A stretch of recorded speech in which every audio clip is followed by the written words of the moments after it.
Selamat pagi. Mulai kegiatan pembelajaran hari ini, saya minta satu orang untuk memimpin doa tentang kelas. Teman-teman, sebelum kita memulai pembelajaran kita pada pagi hari ini, marilah kita berdoa menurut agama dan kepercayaan kita masing-masing. Berdoa dimulai. Berdoa selesai. Saya mau cek kehadiran, kira-kira ada yang nggak hadir hari ini?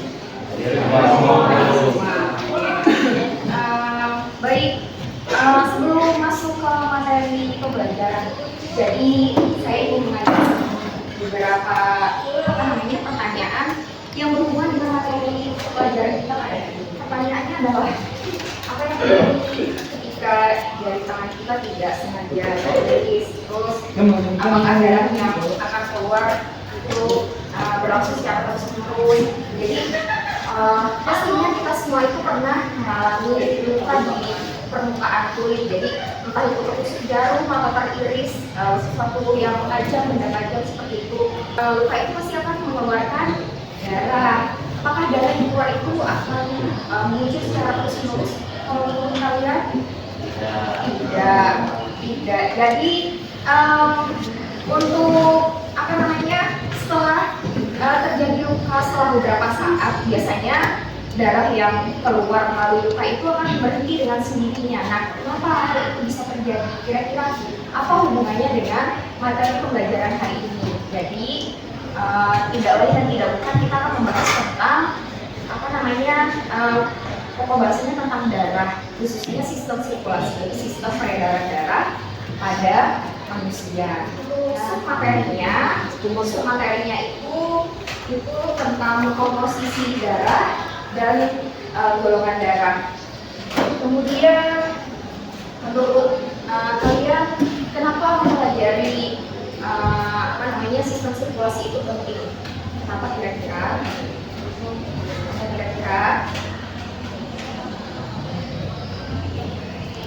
Jadi untuk bahasan kali ini sistem sirkulasi. Jadi kenapa itu penting dipelajari di kelas? Jadi itu berkaitan dengan hal sederhana. Misalnya saya contohkan. Jadi sistem sirkulasi itu pastinya membahas tentang darah. Jadi kalian misalnya nanti mau buat SIM, terus nanti ada mengisi beberapa identitas, terus di situ ingin tahu mengisi jenis golongan darah biasanya. Jadi ada informasi yang harus diisi, yaitu jenis golongan darah. Terus apa hubungannya? Kenapa itu penting? Ya, siapa tahu nanti pada saat keadaan mendesak, kalian memerlukan donor dari orang lain, atau sebaliknya kalian akan memberikan sebagian darah kepada orang yang memerlukan. Jadi harus ada kesesuaian antara jenis golongan darah si pendonor dan si penerimanya. Ya, jadi seperti itu kurang lebih gambarannya. Nah, sebelum memasuki ke materi, saya akan menyampaikan tujuan pembelajaran pada hari ini. Jadi dari materi atau bab yang saya sampaikan hari ini, khususnya submateri tentang darah dan komponen-komponen serta golongan darah, saya harapkan kalian semua peserta didik nanti dapat menjelaskan fungsi sistem peredaran darah, kemudian dapat membuat tabel perbandingan komponen darah kayak ciri-ciri beserta fungsinya, terus dapat menjelaskan proses pembekuan darah menggunakan skema tadi. Ada hubungannya dengan pertanyaan awal, kenapa kalau misalnya kita terluka darahnya nanti bisa berhenti dengan sendirinya. Jadi ada hubungannya dengan proses pembekuan darah. Kemudian yang terakhir adalah dapat menjelaskan mekanisme sistem pembuangan darah dengan benar. Setelah itu dapat menguraikan jadi hubungan antara golongan darah dan proses transfusi darah. Baik, saya minta kelas membuat kelompok yang berisikan 5 orang siswa. Kemudian nama-namanya kan sudah kita sepakati kan kemarin ya. Jadi di sebelah sini kelompok 1, kemudian di sini kelompok 2, kelompok 3, dan kelompok 4. Boleh mulai dari sekarang. Kalau bisa berhadapan, tinggal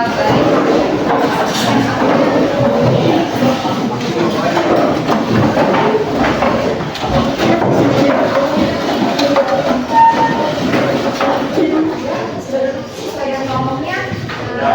Oke, baik.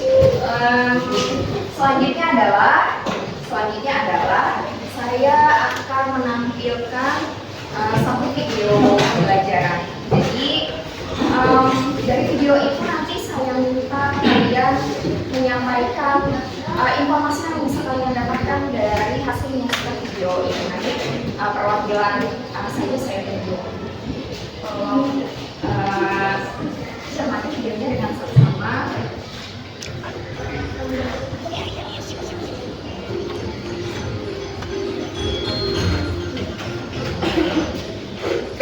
Sebelum kita mulai, apakah kalian tahu apa golongan darah kalian?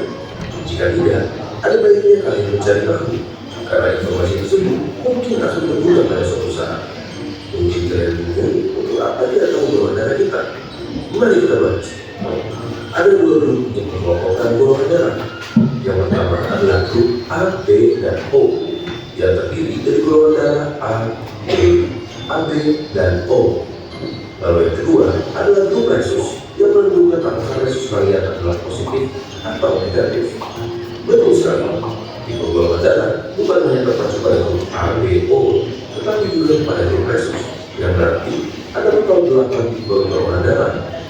Perbedaan ini sudah tertulis di dalam kode genetik kita, yang menentukan standar mana yang tubuh kita akan produksi. Pada seseorang yang bergolongan darah A, diperlukan sel darah merah yang mengalir di dalam pembuluh darah dia. Ada suatu protein atau disebut antigen yang bertipe A. Ngomong-ngomong, antigen merupakan zat yang memicu sistem tubuh untuk membuat antibodi dan membantu membedakan sel tubuh sendiri dengan sel yang asing. Pada itu, golongan O adalah donor universal dan golongan AB adalah penerima universal.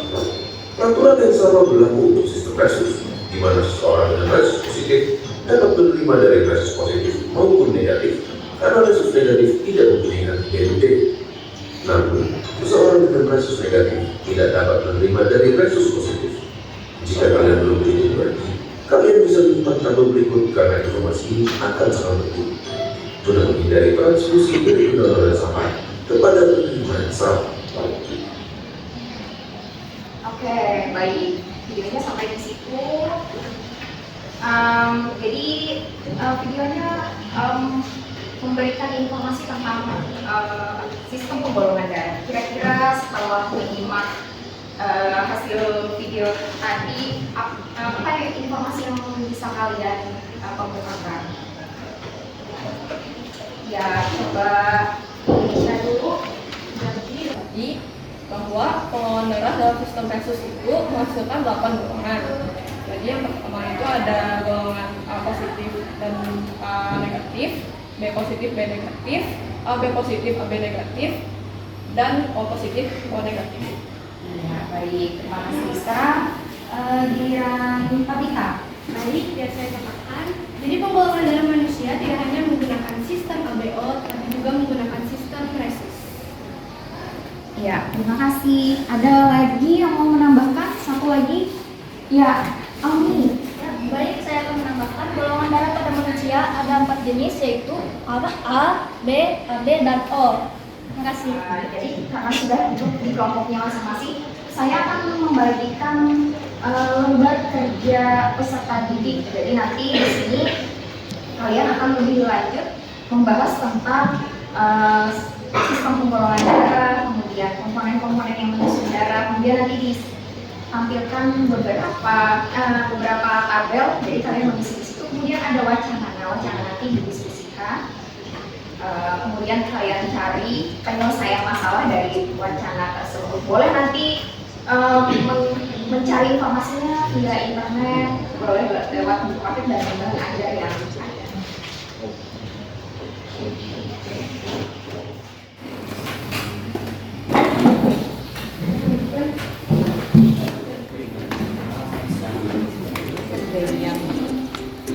Bagian diskusi, terus lainnya lagi isi yang juga dia tampilkan sebelumnya bisa cari dari buku paket.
ada perwakilan kelompok yang mempresentasikan hasil diskusinya tentang wacana. Jadi wacananya bisa kalian lihat, dan saya tampilkan juga di slide. Jadi ada seorang anak bernama Wahyu, terus tiba-tiba ada suatu kejadian dia mengalami luka sampai dengan banyak darah. Nah, kebetulan dokter meminta salah satu dari orang tuanya untuk mendonorkan darah kepada Wahyu, dan ternyata setelah dicek golongan darahnya tidak sesuai. Wahyu golongan darahnya O, tapi ada ibunya AB. Lalu kenapa hal itu bisa terjadi? Jadi itu tadi yang kalian diskusikan di kelompok. Sudah siap ya? Sudah, baik. Kalau sudah siap, mulai dari kelompok 1 deh yang bacakan hasil diskusinya. Baik, saya dari perwakilan kelompok 1 akan menyampaikan hasil diskusi kami, yaitu adalah golongan darah merupakan warisan genetik dari orang tua kepada anaknya. Tetapi golongan darah orang tua tidak akan selalu sama dengan anaknya yang bisa berbeda. Perbedaan golongan darah orang tua dan anak disebabkan oleh alel dominan atau alel resesif yang diwariskan. Dari sumber yang kelompok kami dapatkan berdasarkan tabel prediksi persilangan berbagai macam golongan darah, diperoleh data bahwa golongan darah A, B, AB, dan O pada kasus ini salah satu dari orang tua tidak bisa mendonorkan darahnya kepada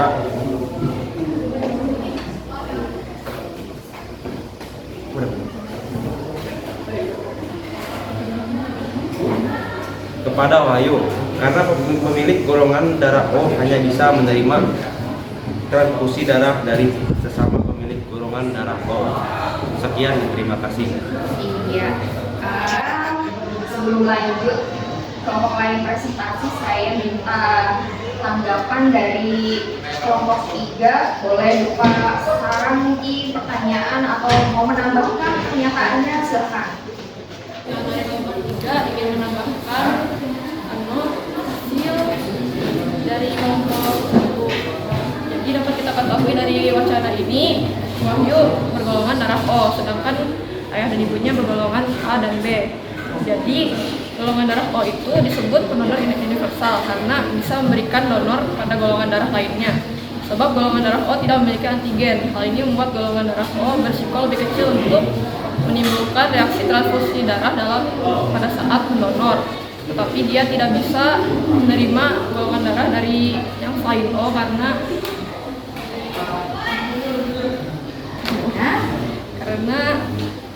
Kalau misalnya dia menerima itu akan terjadi reaksi penggumpalan karena tidak bisa. Sementara golongan AB dapat menerima dari semua golongan darah karena tidak memiliki antibodi A dan B, sehingga pada saat transfusi darah tubuhnya tidak menghasilkan reaksi kekebalan tubuh. Namun pada saat transfusi darah akan disesuaikan dengan kondisi pasien. Akan lebih aman pada saat transfusi darah diberikan golongan darah yang sama, dan tentunya dalam transfusi darah akan dianjurkan dan diawasi oleh dokter. Baik, terima kasih. Baik, terima kasih atas kesempatan yang diberikan. Jadi di sini saya sebagai perwakilan dari kelompok 2 ingin menyampaikan hasil diskusi kami mengenai masalah yang diberikan oleh Bu Aru. Dalam menentukan golongan darah, ada salah satu cara yang dipakai, yaitu menggunakan sistem ABO. Dalam sistem tersebut terdapat 3 macam alel atau pasangan gen, yaitu IA, IB, dan IO. Alel atau pasangan gen ada yang dominan atau tampak, dan ada yang resesif atau tidak tampak. Perlu diingat bahwa alel IA dan IB itu bersifat dominan, sedangkan alel IO itu bersifat resesif. Ketika seseorang bergolongan darah A, maka kemungkinan ia akan memiliki 2 susunan gen, yaitu homozigot atau IA-IA atau heterozigot IA-IO. Orang dengan susunan gen IA-IO akan memiliki golongan darah A karena alel IO itu bersifat resesif atau tidak tampak. Berdasarkan analisis kelompok kami, pada kasus tersebut, susunan gen ayah dan ibu Wahyu sama-sama heterozigot, yaitu IA-IO dan IB-IO. Sehingga ada ada kemungkinan menghasilkan susunan gen IOIO yang berarti golongan darahnya adalah O. Pada kasus tersebut, Wahyu tidak akan bisa menerima donor darah dari ayah atau ibunya karena golongan darah O hanya dapat menerima donor dari sesama golongan O. Terima kasih. Iya, baik.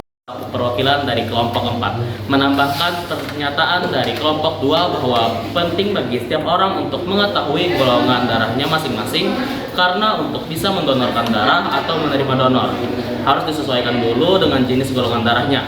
Jika pada kasus tersebut Wahyu menerima donor darah yang tidak sesuai dengan golongan darahnya, maka akan berakibat fatal bagi tubuh dan keselamatan jiwanya. Kesalahan atau ketidaksesuaian pada saat transfusi darah akan mengakibatkan gejala-gejala berikut ini, yang umumnya terjadi beberapa menit setelah proses transfusi. Pertama, demam dan menggigil. Kedua, kesulitan bernafas. Ketiga, nyeri atau ngilu pada otot.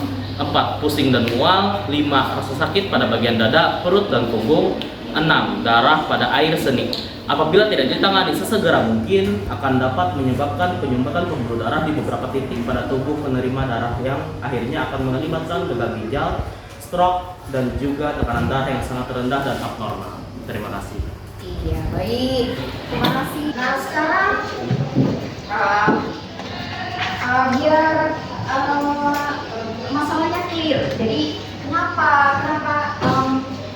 kita bahas ulang kenapa si Wahyu tiba-tiba muncul golongan darahnya O, tapi ayahnya bergolongan darah A dan ibunya bergolongan darah B. Kenapa itu bisa terjadi? Kalau secara awal kan kalau misalnya ayah bergolongan darah A, terus ibu bergolongan darah B, maka hasil keturunannya kira-kira apa golongan darahnya? A bisa A atau B atau AB. Kenapa tiba-tiba di sini muncul? Kenapa bisa seperti itu? Nah, saya mengumpulkan hasil pernyataan masing-masing diskusi. Kenapa bisa tiba-tiba? Apakah Wahyu bukan anak dari ayah atau ibunya? Tiba-tiba golongan darahnya O sendiri. Nah, jadi di sini saya akan menyederhanakan supaya kalian bisa memahaminya secara gamblang. Jadi golongan darah itu adalah, tadi ada kelompok yang menyatakan bahwa golongan darah itu adalah salah satu yang diwariskan dari ayah dan ibu. Jadi bisa nanti kita ikut golongan darah ayah atau ibu, bisa juga kita golongan darahnya berbeda dari ayah dan ibu. Nah, kenapa muncul fenomena seperti kasus pada Wahyu ini? Jadi pada dasarnya kalau menggunakan sistem pengolahan darah ABO,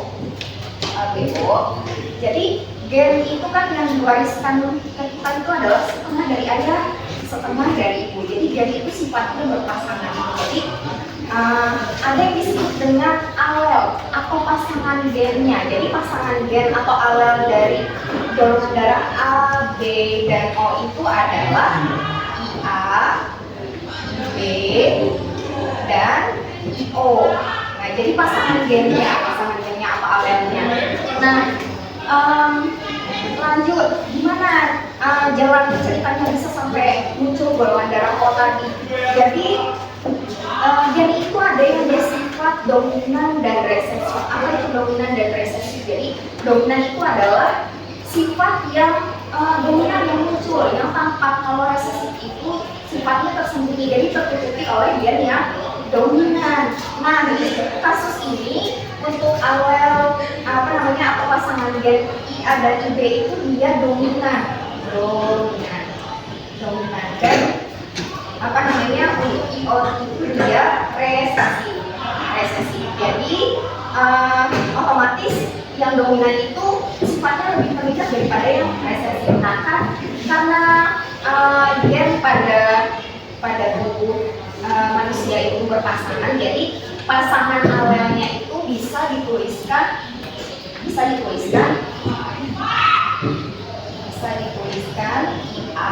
IA, terus ada IO, kemudian ada IB, terus ada IB, IO, dan dengan golongan darah ayah dan ibunya si Wahyu. Jadi yang seragam pasangannya kayak IA itu disebut dengan istilah homo. Kalau tadi ada contoh yang menjelaskan di sini. Jadi kalau dia sama seragam IA namanya homo zigot. Tapi kalau dia beda IA dan IO itu dinamakan heterozigot. Nah, orang yang bergolongan darah A kemungkinan pasangan alelnya itu antara dua ini, IA homozigot atau IA IO atau heterozigot. Begitu juga si ibu yang tadi bergolongan darah B, kemungkinan pasangan alelnya itu sementara di deteksi ada dua, yaitu IB dan IO. Nah, pada kasus Wahyu kenapa dia tiba-tiba muncul golongan darah O? Jadi kalau bisa ditarik kesimpulan di sini berarti pasangan alel punya ayah itu adalah yang heterozigot IA IO, dan punya ibu itu juga yang heterozigot. Jadi ketika disilakan IB IO, maka kemungkinan yang muncul adalah kalau IA disilakan dengan IB jadi IA IB, maka golongan darahnya adalah AB. Betul. Kemudian IA disilakan dengan IO, hasilnya adalah IA IO, maka golongan darahnya apa?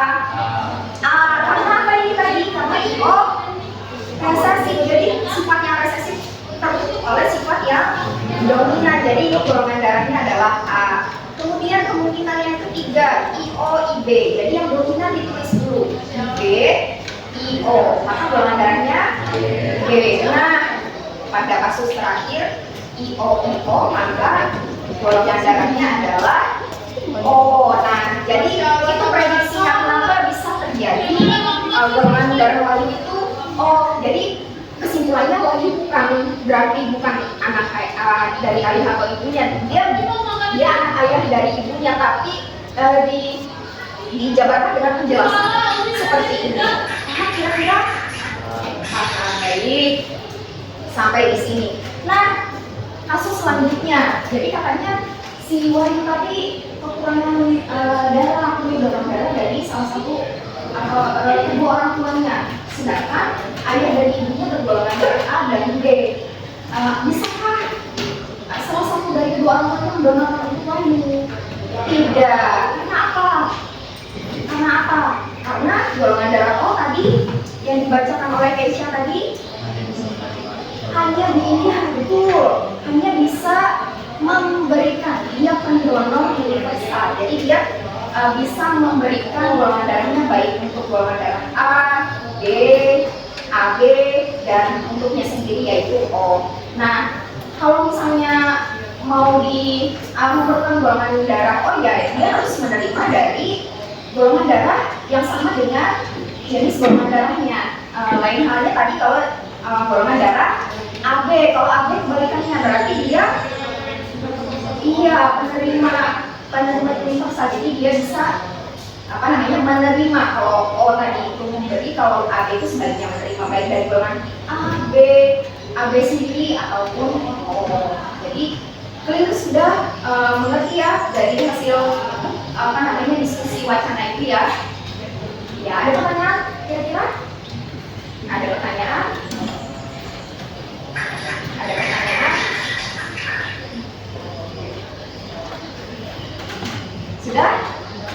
Sudah? Sampai di sini tidak ada pertanyaan? Tidak ada. Baik. Kalau tidak ada pertanyaan,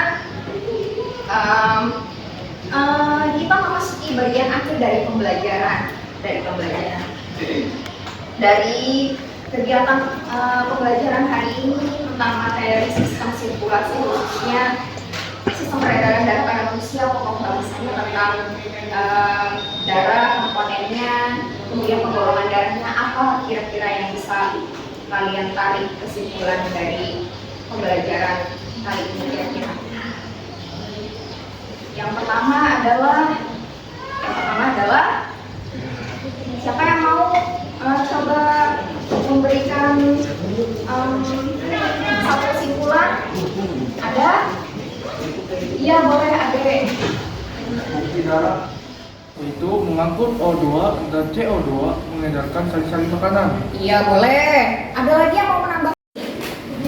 Tipe penggolongan darah yaitu sistem ABO dan sistem resus. Boleh.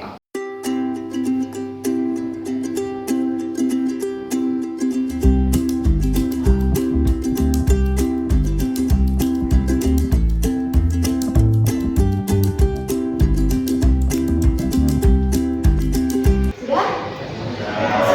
Sudah dikirimkan jawabannya? Sudah. Oke, kalau sudah, kita masuk ke bagian akhir dari pembelajaran. Tapi sebelumnya saya ingin memberikan apresiasi kepada kelompok 2 karena dalam proses diskusi telah melakukannya dengan sangat baik, tapi bukan berarti kelompok lain juga tidak baik. Dari yang semuanya yang baik, tapi yang paling baik saya putuskan itu kelompok 2. Jadi seperti itu. Terus kemudian untuk pembelajaran selanjutnya, jadi minggu depan kita akan melanjutkan materi pembelajaran tentang sistem sirkulasi dengan topik alat-alat atau organ-organ yang berperan dalam sistem peredaran darah pada manusia. Jadi boleh sambil baca-baca materinya dulu di rumah. Jangan lupa materi hari ini juga dipelajari kembali dan diulangi kembali di rumah. Saya kira itu saja yang dapat saya sampaikan hari ini untuk materi sistem sirkulasi dengan materi kelompok darah, fungsinya, kemudian komponen-komponen dan penggolongan darahnya. Jadi saya akhiri pelajaran hari ini. Terima kasih atas partisipasinya mengikuti pelajaran. Wassalamualaikum warahmatullahi wabarakatuh. Selamat pagi.